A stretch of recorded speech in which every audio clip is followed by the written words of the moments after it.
we'll give a quick psychoanalytic and political take on this.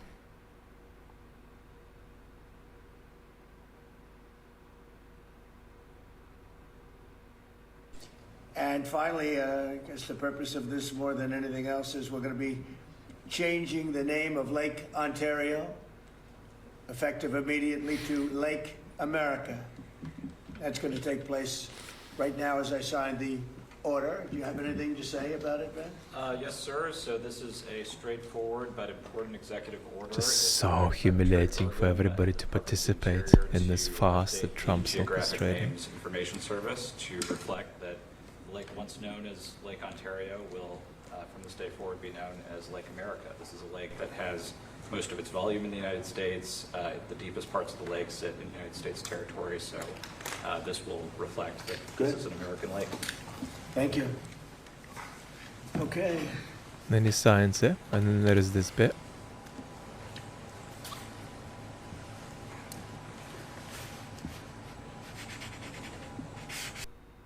And now it's very, as you know, we took something called the Gulf of Mexico, we changed it, and now it's very routinely the Gulf of America. So if you think about it, we have a Gulf and we have a lake. Meanwhile, the Russians and the Chinese are actually having concrete strategic thoughts about what they might do. But he's thinking about his fantasy land. So what I've done, beautiful communities, I've jotted down a kind of a 3 or 4 minute piece for us, which we're gonna read through together in response to Trump renaming the Lake of Ontario, which I've only ever seen myself from the Canadian side. Nothing is real. And so we've got to know that, for the benefit of your relationships at work and for the benefit of your personal relationships, that narcissists fail to experience the world as genuinely external. I slightly freaked out Anthony Scaramucci when I said that to him, because I draw this sense a little bit from the psychoanalytic literature, that they fail to grasp the reality. Because you'd think, well, no, surely these people around Trump are real for Trump. As Anthony says, they're objects in his vision. But of course, no one's denying a certain sense of their reality. But one's denying is that Trump is able to configure them as items in the world independent of himself, right? So changing Lake Ontario to Lake America converts, right, all of this history, all of this shared ownership, all of the beauty into just an extension of Trump. And so when real objects come into contact with Trump, they don't survive. Because as a narcissist, his own psychic survival depends on magically remaking these objects. And so the world's independence from oneself, a basic precondition for being a healthy, well-adjusted human, is completely intolerable for Trump. Next little section, omnipotence, right? Narcissists can't tolerate frustration, because if I have a fantasy picture of the world, it's not normal that the world should put obstacles in my path. And so there must be some action I can take to just restore normality. And that's a pattern into which Trump finds himself absorbed over and over and over and over and again. And this is what he's been doing with Iran. He can't face the situation that he's got obstacles that are outside of his control. And so he keeps trying to take action, half knowing that there is nothing he can do, but not being able to believe that entirely, because that's just not a world that makes sense to him. The world has to be remakeable to him as a narcissist, and all of its obstacles placed before him have to be remakeable by his own endeavor. Next section, I can't leave things alone. So why isn't America sufficiently America without Lake Ontario also becoming America? Lake America. And here what we've got to realize is that Trump's narcissism goes together with traits of rigidity and impulsivity with which he walked into the world. And neurodiversity informed people will know what I'm talking about. So Trump's inability to let the world be without referring back to him latches on to bits of the world in a very impulsive way, and once he's latched on, he can't let go.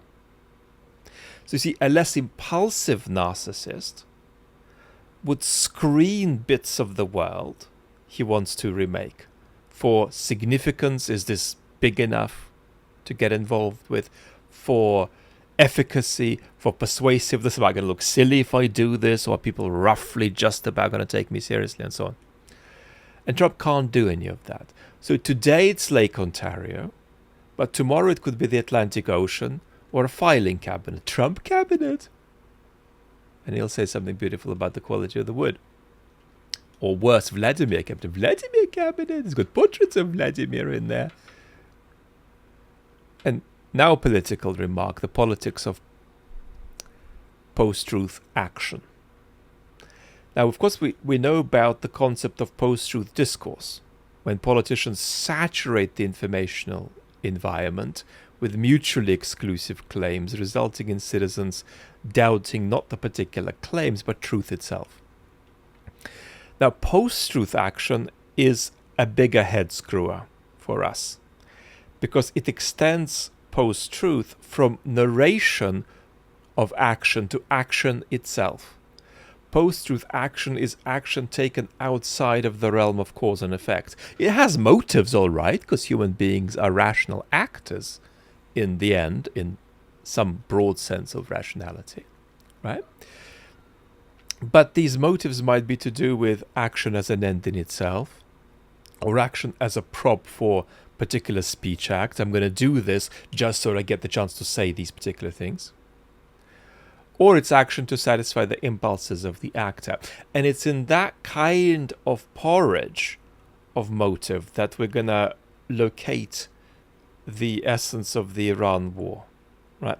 You're not going to locate strategic endeavor there of any kind. You're not going to locate a good or a bad strategy that Trump is trying to attain in Iran. And it's utterly humiliating of either apologists or critics of Trump to go on as though if we only dig deep enough, there's going to be some strategic approach, perhaps misguided, but a strategic approach. No, there isn't one.